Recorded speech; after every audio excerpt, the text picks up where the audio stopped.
I'd like to explain a little bit about how I built this pinball machine after showing a video of how it operates. The basic idea was to get a pinball machine that is not very big, not very heavy, and as you can see, one can easily lift it up. I extended this the feet so that one can clamp it to a table. The core part of any pinball machine, of course, are the flippers, and what I like about this is that these are analog in a way. The real big pinball machines usually nowadays have a button where they always shoot with the same speed, but I like the fact that here you have much more control, whether you want to shoot hard or not, how you can stop the ball, for example, by moving the flipper just a little bit and then slowly bringing it back. So I like that kind of control. Let me show you a little bit how the flippers operate. They are pulled back by rubber bands, as you can see, and they're pushing these little pieces of wood, and there's a shaft in the middle that I glued in place with epoxy, and that's how they move back and forth. One of the mistakes I made initially was to have this piece here perpendicular to the push piece, and what would happen is when this was extended all the way, it would push more downward than sideways, in the end moving this piece and pushing it against its rail that you can hardly see here, causing a lot of friction, and this ended up getting stuck on both sides. And so I had to adjust this a little bit, that and I could have done some more, that this would be slanted toward the push piece. The other part that was hard to do was to actually glue this in place properly.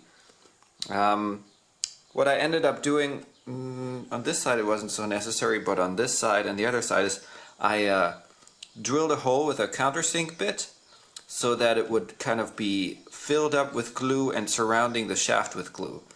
Same thing on this side here. You can kind of see that it's a hole filled with the epoxy. Yeah, it doesn't look so neat, but it works. The bumpers here, simple piece of wood and rubber bands around it. It's quite bouncy. Bouncy enough for me anyways.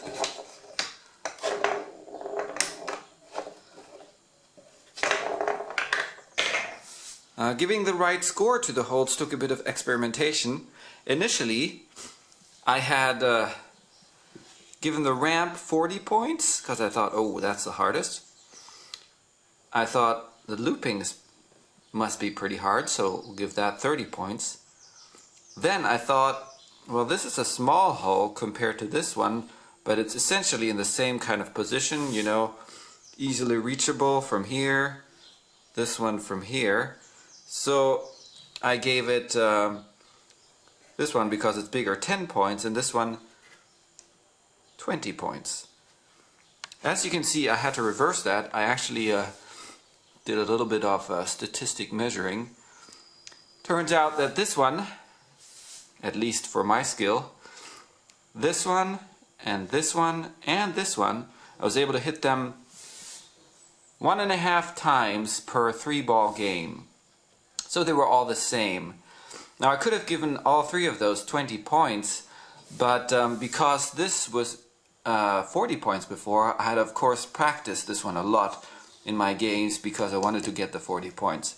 So I said, alright, I think this is still the hardest. And it is, because you not only have to hit this accurately, with the right position along the side here, you also have to give it exactly the right kind of speed, otherwise it'll fall off the rails, or if you hit it too hard it can knock against this wall and then bounce off again. So it is pretty difficult, and I think it's good to give it the highest score. The looping, I think, is not very hard because you can hit it pretty hard and it'll still go in. There's a wall back here that makes sure that it really can't jump out. And this one is difficult because there's a gap here. So when you're trying to hit it, inevitably you'll shoot too low or something.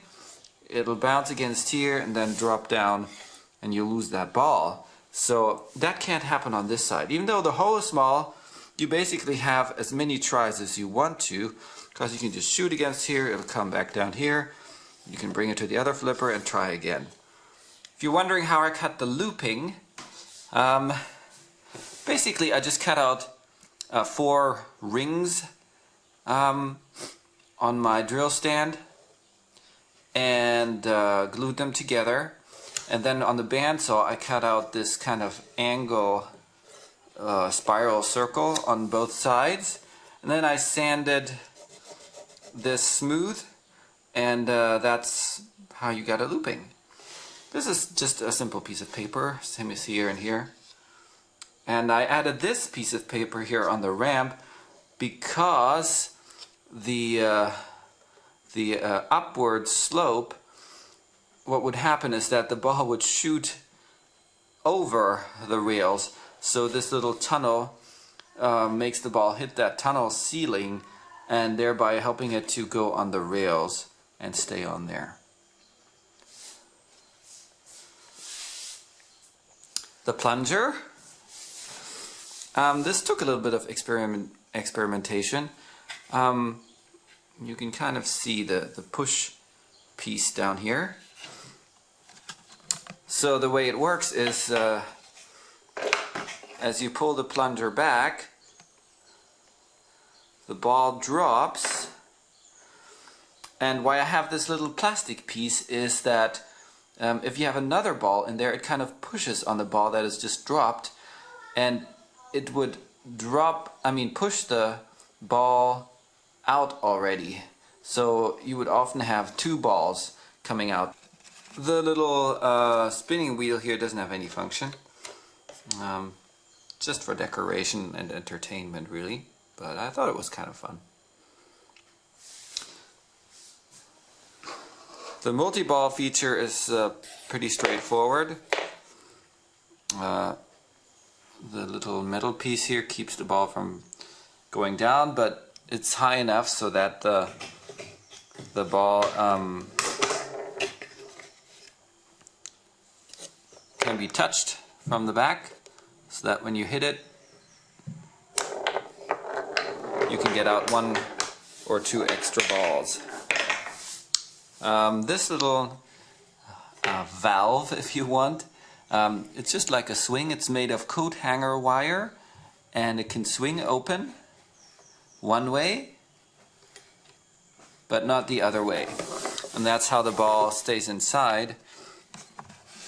As you can see here, it hits this piece of wood, and that's how it stays closed the other direction. Alright, that's it for the pinball machine. Thank you very much for watching.